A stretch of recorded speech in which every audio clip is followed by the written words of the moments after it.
Cumprimento os irmãos com a paz do Senhor. Quero, neste momento, fazer uma reflexão. Estava pensando, meditando, lembrando.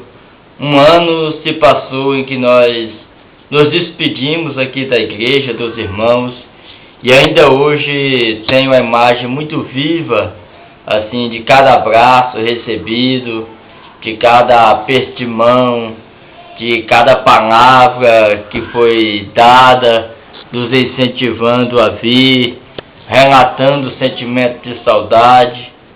E um ano se passou e eu agradeço a Deus, porque foi um ano de bênçãos, um ano de muita vitória. E se houve vitória, certamente teve luta, né? Faz parte do cardápio, mas eu estou agradecido a Deus. Eu continuo agradecendo a Deus pela vida de cada um dos irmãos, agradecendo a Deus pela vida do pastor Jean com a sua família, agradecendo a Deus pela vida de várias pessoas. Na verdade, se fosse começar a dizer nomes, teria que dizer muitos nomes, ou então seria muito injusto. Cada pessoa que tem apresentado a minha vida e a vida da minha família a Deus, cada pessoa que tem estendido a mão, cada pessoa que tem nos incentivado, fortalecido as nossas vidas de muitas formas. Que Deus abençoe e recompense cada um dos irmãos.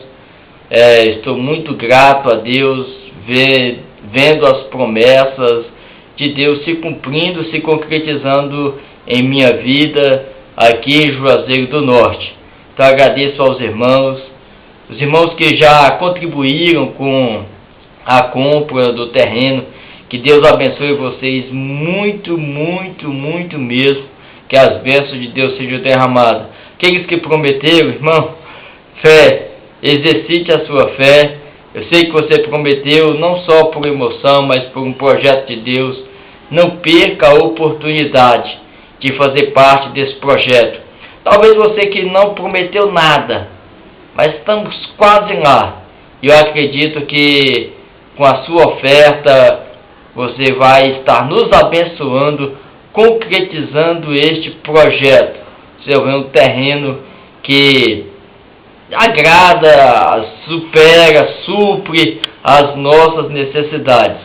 Então que você possa estar contribuindo e que o Senhor possa continuar te abençoando.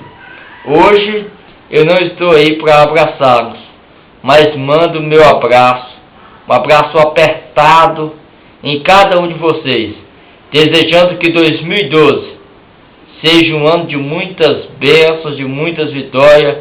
Vamos estar preparados, porque as lutas virão, mas as vitórias também chegarão em nome de Jesus.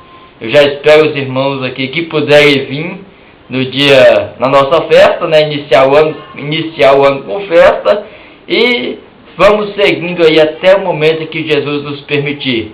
Feliz ano novo, que Deus abençoe a vida de cada um de vocês. Continue orando, continue fazendo parte desse projeto, porque é um projeto de Deus. Deus os abençoe em nome de Jesus.